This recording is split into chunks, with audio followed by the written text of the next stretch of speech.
असं म्हणणं आहे की बाळासाहेबांनी या आणीबाणीला सशर्त पाठिंबा दिला होता. लोकशाही मूल्य चिरडली जाणार नाही अशी ती अट होती आणि त्या अटीवरच तो बघा, एकनाथ शिंदे हे तेव्हा गोधडीमध्ये रांगत होते. आम्ही कॉलेज जीवनामध्ये होतो, आम्हाला जास्त माहिती आहे. वारंवार बाळासाहेबांकडून या गोष्टी आम्ही ऐकलेल्या आहेत. सशर्त बिनशर्त सोडून द्या. मुळात एकनाथ शिंदे यांनी हिंदू हृदय सम्राट बाळासाहेब ठाकरे यांचं नाव घ्यायचं थांबवलं पाहिजे. त्यांनी मोदी मंत्राचा जप केला पाहिजे. त्यांनी अमित शहा मंत्राचा जप केला पाहिजे.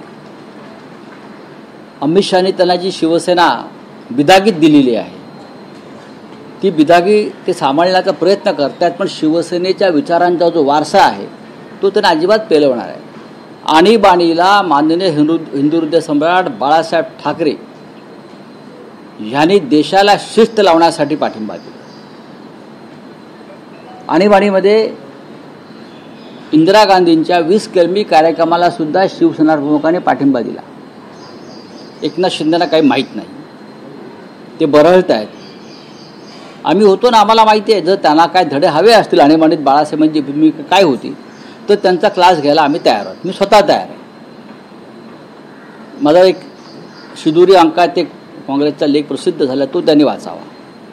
आणीबाणी काय होती, आणीबाणी सदृश्य परिस्थिती ज्यांनी निर्माण केली या महाराष्ट्र देशामध्ये, अराजक निर्माण करण्याचा प्रयत्न केला, ते आज दिल्लीत आणि महाराष्ट्रात सत्तेमध्ये आहे की ह्यांच्यामुळे इंदिराजींना आणीबाणी लावावी लागली. एक बहुमतातलं सरकार इंदिरा गांधींचं ते पाडण्यासाठी हे 40-50 खासदार विरोधी पक्षाचे, त्यात आजचे सुद्धा लोक आहेत, हे परकीय शक्तींच्या मदतीनं इथे ज्या कारवाया करत होते त्यासाठी इंदिरा गांधींना अंतर्गत सुरक्षेसाठी आणीबाणी लावावी लागली. हे अराजकवादी लोक होते आणि एकनाथ शिंदे आज त्यांच्याबरोबरच आहेत. तेव्हाही त्यांचं काम पक्ष फोडणं, अस्थिरता निर्माण करणं, पैशाच्या ताकदीवरती दादागिरी करणं, हे तेव्हाही यांना परकीय पैसे मिळत होते, आताही मिळतात आणि त्यांचे एक हस्तक म्हणून एकनाथ शिंदे काम करतात. रावसाहेब, माळेगाव सहकारी साखर कारखान्यात अजित पवार आणि त्यांच्या पॅनलला निर्वेळ यश असं मिळालेलं आहे, ज्यात 21 पैकी 20 जागा अजित पवार यांच्या पॅनलला मिळाल्या आणि स्वतः अजित पवार हे कारखान्याचे चेअरमॅनही बनलेले. हो, एका कारखान्याचे चेअरमन राज्याचे अर्थमंत्री आणि डेप्युटी सीएम बनतात, ही ऐतिहासिक गोष्ट आहे. शरद पवारांच्या पॅनलचा पराभव केला. बघा की शरद पवारांच्या पॅनलचा पराभव किंवा जे तावरे आहेत त्यांच्या पॅनलचा पराभव, 500 कोटी रुपयाचं आमिष दाखवलं बागदार खान.